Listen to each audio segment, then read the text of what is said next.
Hello everyone, this is Rune. Welcome to Me Learning Rust series, part 7. Now this is, I think, a very important part of the series. Let me see. And it's about ownership. One of Rust's important features. It's a unique feature. Has deep implications for the rest of the language. So I'm going to try and understand what this is. It enables Rust to make memory-safe guarantees without needing a garbage collector. So this is the most important invention that Rust brought to the table in terms of programming languages, I believe, and that's why it was able to be a systems programming language as well, because it doesn't have a garbage collector. So it's important to understand how ownership works. In this chapter, we'll talk about ownership as well as several related features, borrowing, slices, and how Rust lays data out in memory. Okay. What is ownership? Ownership is a set of rules that govern how a Rust program manages memory. All programs have to manage the way they use a computer's memory while running. Some languages have garbage collection that regularly looks for no longer used memory as the program runs. In other languages, the programmer must explicitly allocate free the memory, like C, for instance. Rust uses a third approach. Memory is managed through a system of ownership with a set of rules that the compiler checks. If any of the rules are violated, the program won't compile. None of the features of ownership will slow down your program while it's running. Cool.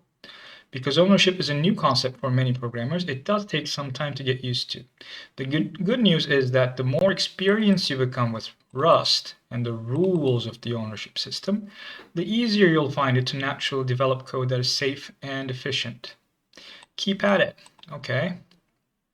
When you understand ownership, you'll have a solid foundation for understanding the features that make Rust unique. In this chapter, you'll learn ownership by working through some examples that focus on a very common data structure, strings. Right, the stack and the heap. Many programming languages don't require you to think about the stack and the heap very often. But in a systems programming language like Rust, whether values on the stack or on the heap affects how the language behaves and why you have to make certain decisions. Parts of ownership will be described in relation to the stack and the heap later in this chapter. So here's a brief explanation and preparation. Okay. Both the stack and the heap are parts of memory available to your code to use at runtime, but they are structured in different ways. The stack stores values in the order it gets them and removes the values in the opposite order. This is referred to as last in, first out. Okay, think of a stack of plates. When you add more plates, you put them on top of the pile, and when you need a plate, you take one off the top. Okay, last in, first out. Okay, so the last one that goes into the stack is the first thing that comes out of it. Adding or removing plates from the middle or bottom wouldn't work as well. Adding data is called pushing onto the stack. And removing data is called popping off the stack. Okay, I see. All data stored on the stack must have a known fixed size. So all data stored on the stack must have a known fixed size. This is important.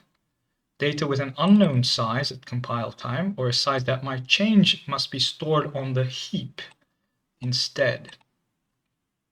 The heap is less organized. When you put data on the heap, you request a certain amount of space. The memory allocator finds an empty spot in the heap that is big enough, marks it as being in use, and returns a pointer, which is the address of that location. The pointer is the address of that location in memory, in the heap. This process is called allocating on the heap, and is sometimes abbreviated as just allocating. Pushing values onto the stack is not considered allocating. Okay, because the pointer to the heap is a known fixed size, the pointer itself is a known fixed size, you can store the pointer on the stack. Interesting, but when you want the actual data, you must follow the pointer to the address that it's pointing to. Think of being seated at a restaurant. When you enter, you state the number of people in your group, and the host finds an empty table that fits everyone and leads you there. If someone in your group comes late, they can ask where you've been seated to find you. Cool. Pushing to the stack is faster than allocating on the heap because the allocator never has to search for a place to store new data. Okay. That location is always at the top of the stack. Ah, okay, I see. Comparatively, allocating space on the heap requires more work because the allocator must first find a big enough space to hold the data and then perform bookkeeping to prepare for the next allocation. Accessing data in the heap is slower than accessing data on the stack because you have to follow a pointer to get there. Contemporary processors are faster if they jump around less in memory. Continuing the analogy, consider a server at a restaurant taking orders from many tables. It's most efficient to get all the orders at one table before moving on to the next table. Taking an order from table A, then an order from table B, then one from A again, and then one from B again would be a much slower process. By the same token, a processor can do its job better if it works on data that's close to other data, as it is on the stack, rather than farther away, as it can be on the heap. Interesting. When your code calls a function, the values passed into the function, including potentially pointers to data on the heap, and the function's local variables get pushed onto the stack. When the function is over, those values get popped off the stack. So, okay, so that data is created in the stack, right? Pushed onto the stack, and then when the function is over, the data is popped off. So destroyed, basically. Keeping track of what parts of code are using what data on the heap, minimizing the amount of duplicate data on the heap. What data on the heap? Minimizing the amount of duplicate data on the heap, and cleaning up unused data on the heap so you don't run out of space are all problems that ownership addresses.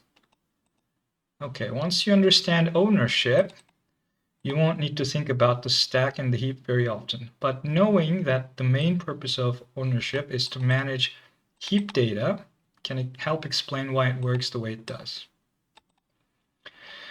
The rules. Okay, keep these rules in mind as we work through the examples that illustrate them. Each value in Rust has an owner. Each value in Rust has an owner. There can only be one owner of each data, I guess, each value at a time. When the owner goes out of scope, the value will be dropped.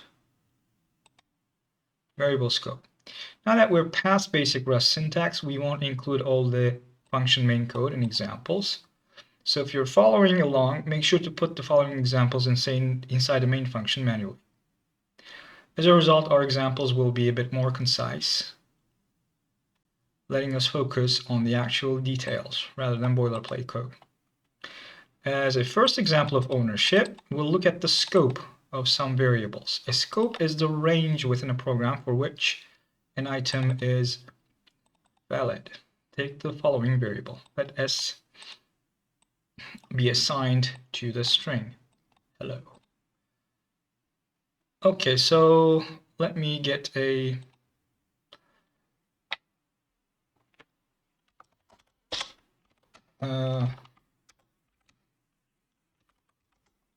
code Rust CD projects.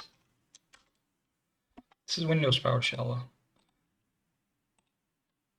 I was looking for this, and it's the same here. Why?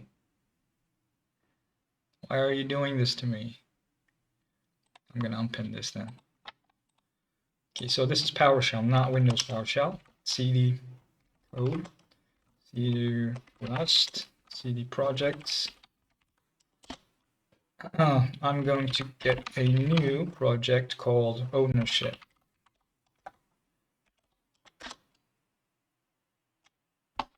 Okay, and then cd into that.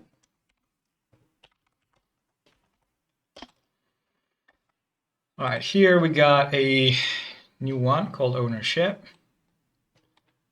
I'm going to minimize this. Source main. There we go. Now inside here, I'm going to just say let s hello.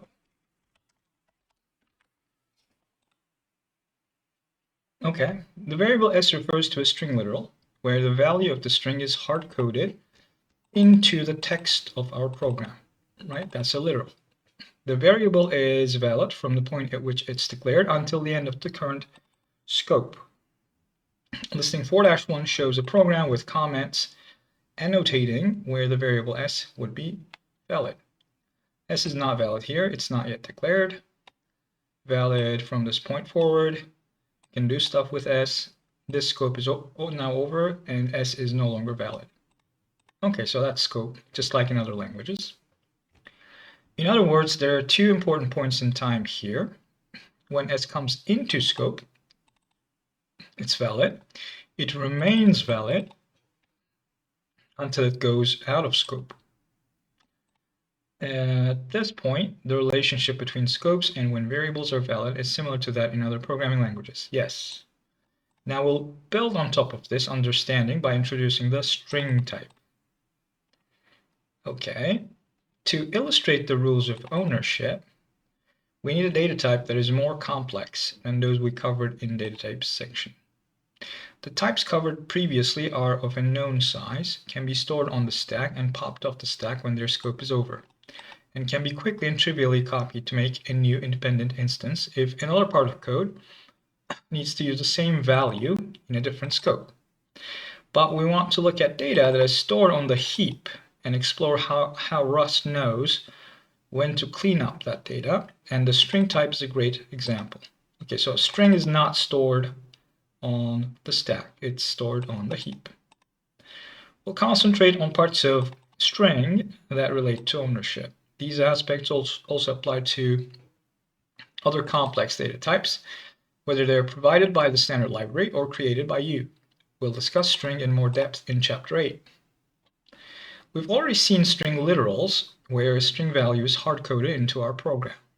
String literals are convenient, but they aren't suitable for every situation in which we may want to use text, or a string of characters, for that matter. One reason is that they're immutable. Another is that not every string value can be known when we write our code. For example, what if we want to take user input and store it? For these situations, Rust has a second string type, string. This type manages data allocated on the heap and as such is able to store an amount of text that is unknown to us at compile time. You can create a string from a string literal using the from function, like so. Let s string from hello. Interesting. Cool function. S string from hello. The double colon operator allows us to namespace this particular from function under the string type rather than using some sort of name like string from. We'll discuss this syntax more in the method syntax section of Chapter 5, and when we talk about namespacing with modules in Chapter 7. This kind of string can be mutated. Let mut s string from hello. Okay, a mutable variable s string from hello, s push str world. So push str appends a literal to a string, apparently. And then print line that. Print line. We got the curly brackets, comma s. Let's try that. Cargo run. Hello world. Yep. So what's the difference here? Why can string be mutated but literals cannot? The difference is in how these two types deal with memory and allocation. In the case of a string literal, we know the contents at compile time, so the text is hard-coded directly into the final executable. This is why string literals are fast and efficient. But these properties only come from the string literal's immutability. Unfortunately, we can't put a blob of memory in the binary for each piece of text whose size is unknown at compile time and whose size might change while running the program. Well, you could, but that would not be efficient, yes. With the string type, in order to support a mutable, growable piece of text, we need to allocate an amount of memory on the heap, known at compile time, to hold the contents. This means the memory must be requested from the memory allocator at runtime. Okay, we need a way of returning this memory to the allocator when we're done with our string. That first part is done by us. When we call string from, its implementation requests the memory it needs. This is pretty much universal in programming languages. Okay.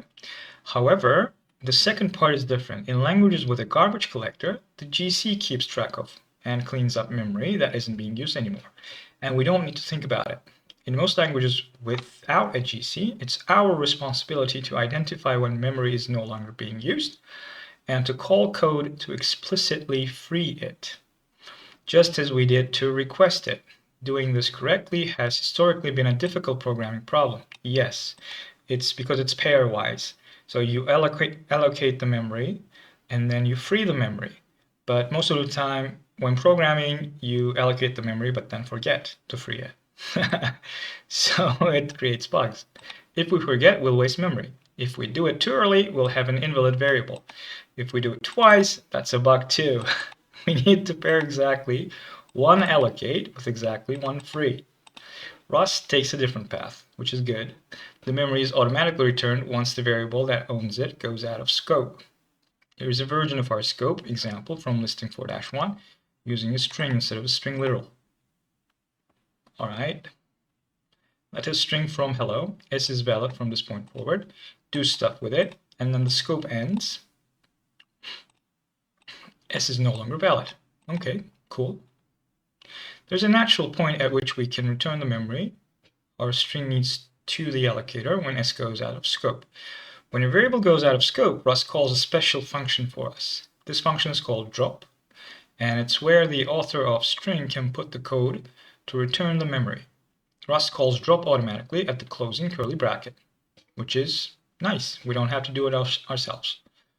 Note, in C++, this pattern of deallocating resources at the end of an item's lifetime is sometimes called resource acquisition, is initialization. RAII. Okay, never heard of that. The drop function in Rust will be familiar to you if you've used RAII patterns. This pattern has a profound impact on the way Rust code is written. It may seem simple right now, but the behavior of code can be unexpected in more complicated situations when we want to have multiple variables use the data we've allocated on the heap. Okay, let's explore some of those situations now. Variables and data interacting with move. Multiple variables can interact with the same data in different ways in Rust. Let's look at an example using an integer in listing 4-2. Let x 5 and then let y be assigned to x, or x be assigned to y. We can probably guess what this is doing. Bind the value 5 to x, then make a copy of the value in x and bind it to y. Yeah. We now have two variables, x and y, and both equal 5. This is indeed what is happening because integers are simple values with a known fixed size, and these two 5 values are pushed onto the stack. Now let's look at the string version. Let s1 string from hello, s2 assignment s1. Okay, so this is going to be pointing to the same string object in memory, right? This looks very similar, so we might assume that the way it works would be the same. That is, the second line would make a copy of the value in S1 and bind it to S2, but this isn't quite what happens. Take a look at figure 4-1 to see what is happening to string under the covers. A string is made up of 3 parts shown on the left. Okay. Name value, pointer address to the 0 index of the string, length and capacity. Okay, so a pointer to the memory that holds the contents of the string, a length and a capacity. This group of data is stored on the stack. On the right is the memory on the heap that holds the contents. So this is on the heap, and this data is on the stack. They're very related, right? So this S1 name is pointing to the hello object that's created in memory.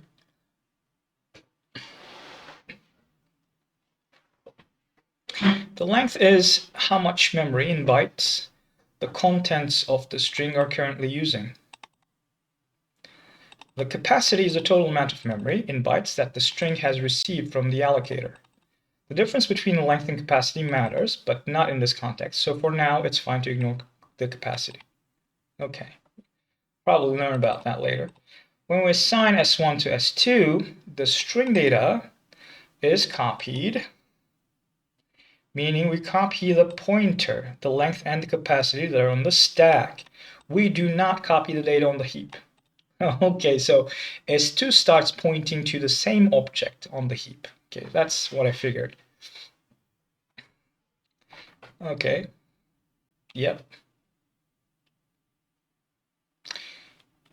The representation does not look like figure 4-3, which is what memory would look like. So this is an ownership complication, really. I thought it would be much harder, the problem that is with ownership in Rust. People are making a big deal out of it for some reason. The representation does not look like figure 4-3, which is what memory would look like if Rust instead copied the heap data as well, right? It would look like this. So you copy the stack data to S2 and the heap data. So create another object in another address on your heap, like this.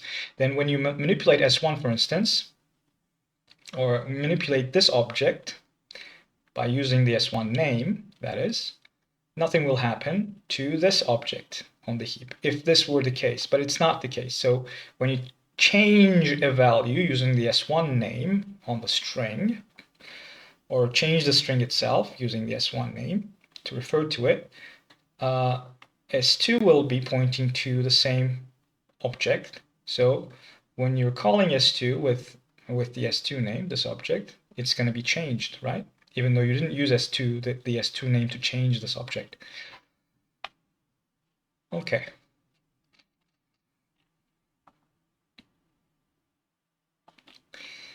Earlier we said that when a variable goes out of scope, Rust automatically calls the drop function and cleans up the heap memory for that variable.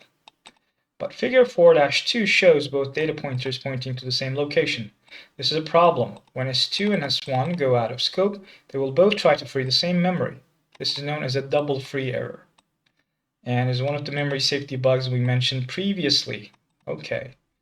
Freeing memory twice can lead to memory corruption, which can potentially lead to security vulnerabilities. Really? I wonder what the technical explanation of that is. Not that I might not be able to understand the technical explanation, but whatever. To ensure memory safety, after the line let S2 assignment S1, Rust considers S1 as no longer valid.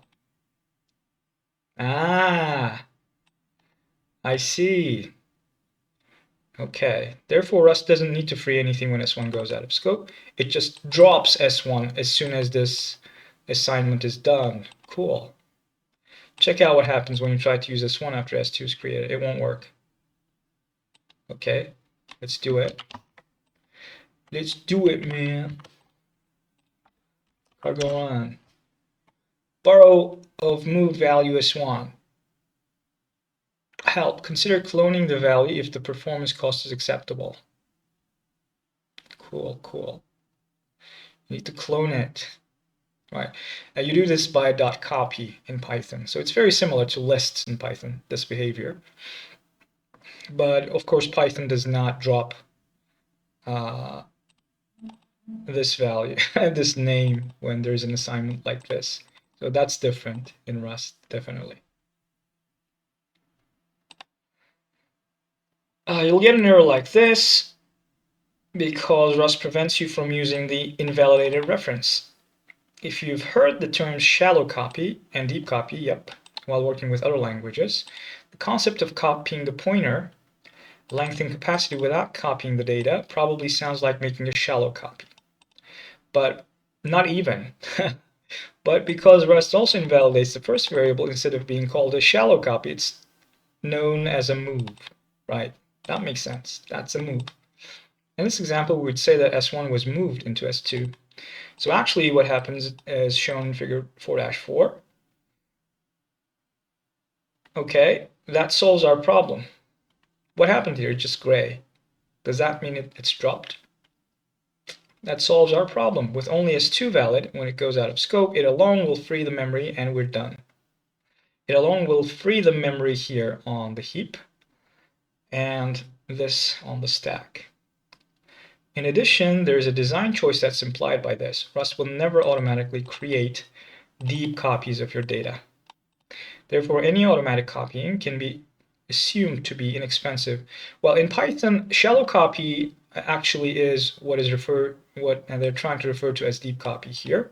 And actual deep copy involves, let's say, collections within collections. So you would have, let's say, these address data, length and capacity, stored inside the heap here, inside this collection, and they will be pointing to other objects in the memory. So lists within lists, for instance, in Python. And if you wanted to copy all of those lists inside the list, you would do a deep copy. And a shallow copy would not copy the inner list, but would copy just the outer list. Okay, therefore any automatic copying can be assumed to be inexpensive in terms of runtime performance. Variables and data interacting with clone.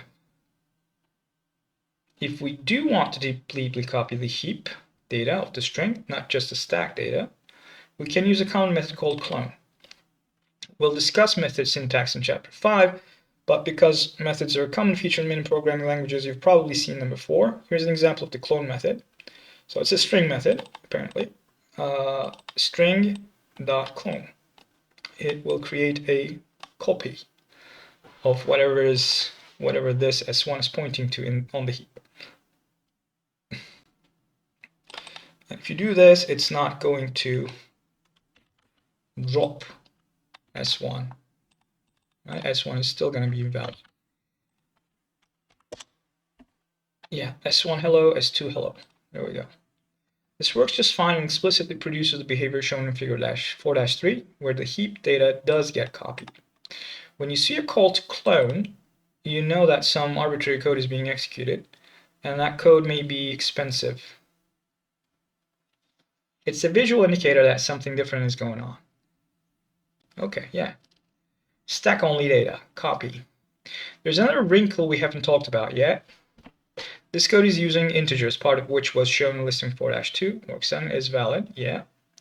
But this code seems to contradict what we just learned. We don't have a call to clone, but it's in stack. We've learned that these guys live in stack, not the heap. Right? They're immutable. That's why they're copied. They've already mentioned this, I think. The reason is that types such as integers that have a known size at compile time are stored entirely on the stack. Yeah. So copies of the actual values are quick to make. That means there is no reason we would want to prevent x from being valid after we create the variable y. In other words, there is no difference between deep and shallow copying here. So calling clone just with primitive types probably, right? Types such as integers, what does that mean? Which types are kept on the stack and which on the heap? Primitive types kept on the stack, maybe? In other words, there is no difference between deep and shallow copying. So calling clone wouldn't do anything different from the usual shallow copying, and we can leave it out. Rust has a special annotation called the copy trait that we can place on types that are stored on the stack as integers are, talk more about traits in chapter 10. If a type implements the copy trait. Okay, so you got methods and then you got traits. Variables that use it do not move, but rather are trivially copied, making them still valid after assignment to another variable. On types that are stored on the stack. That use it do not move, but rather are trivial. Isn't that always the case? Types that are stored on the stack? Okay, I'm confused. Rust won't let us annotate a type with copy if the type or any of its parts has implemented a drop trait. If the type needs something special to happen when the value goes out of scope and we add the copy annotation to that type, we'll get a compile time error. To learn about how to add the copy annotation to your type to implement the trait, see derivable traits in Appendix C. Ooh, appendix, that's long way away.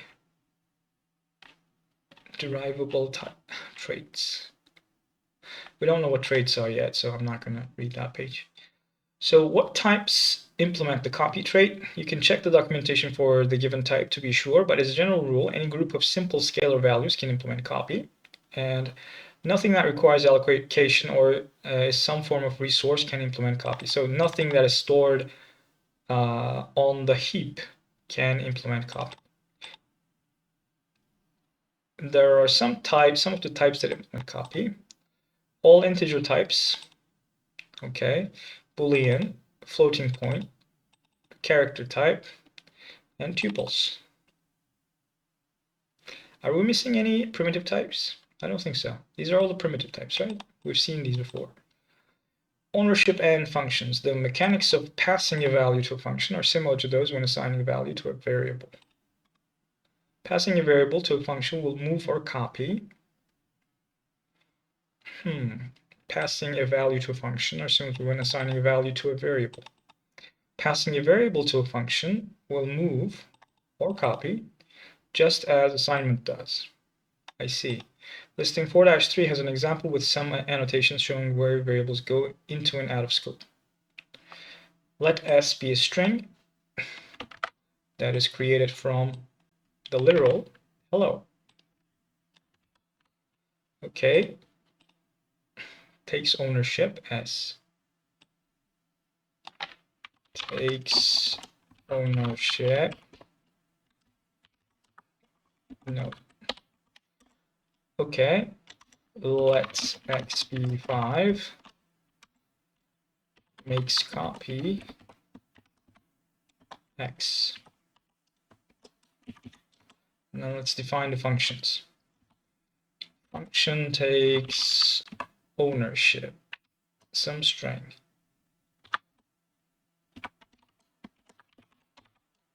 Which is of the string type.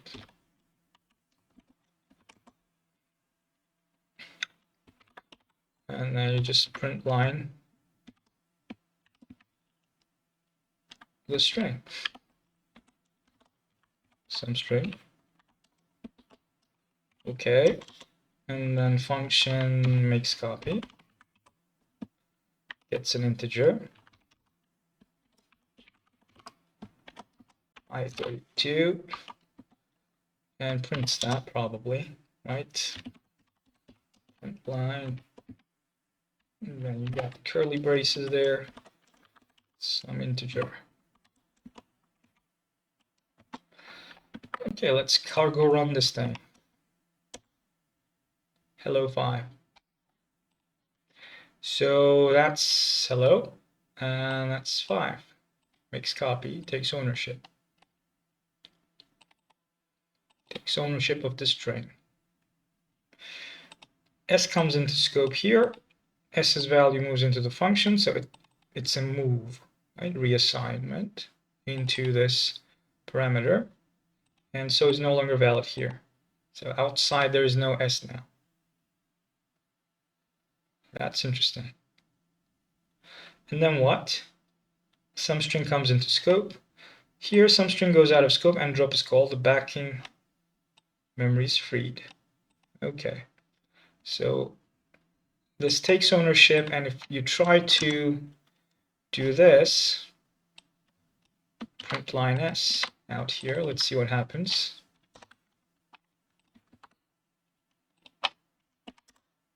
Yep. Okay, that's the problem here. Value borrowed here after move. Consider changing this parameter type and function takes ownership to borrow instead if owning the value isn't necessary. To borrow. Borrowing. You can borrow it. You don't need to take ownership. I see. I see the problem that programmers have with this stuff. Yeah, this is confusing. Okay. X comes in the scope. X would move into the function, but I32 is copy, so it's okay still to use X afterward. So you can do this. Makes copy and then print X after that. Let's remove that. I'll go run and it will print 5 without complaining. Cool, I understand.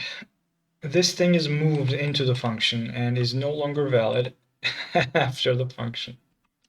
So this is not passed by value. It's you're passing everything to the function, basically. If we try to use S after the call, takes ownership, Rust would throw a compile timer. These static checks protect us from mistakes. Try adding code to main that uses S and X to see where you can use them, where the ownership rules prevent you from doing so. Okay, already did that. Return values in scope. Returning values can also transfer ownership. Listing 4-4 shows an example of a function that returns some value with similar annotations as those in listing 4-3. Oh, the Lord taketh and the Lord giveth back, I guess. Takes and gives back. I'm just going to copy this stuff. There's too much annotation there.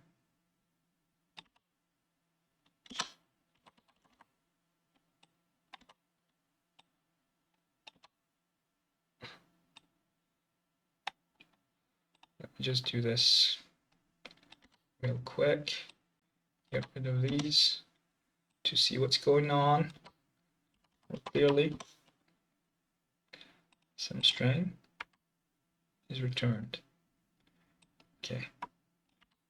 It doesn't have a semicolon at the end to return the value. Interesting stuff. Okay. Right, we got the code. Let's move this there. Okay, what's happening here? Gives ownership and then returns some string. And then S2 is a string from hello and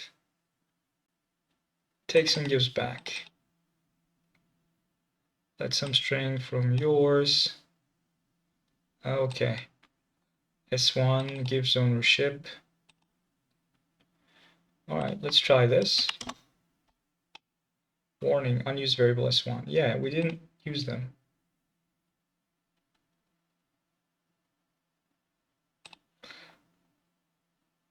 So let's print them.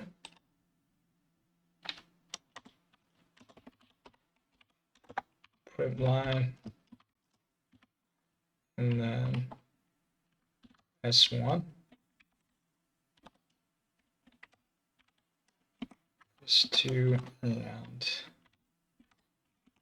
S3. Let's do it. Value borrowed here after move. Okay, so S2 was moved. Was taken by, and S3 was returned. So let's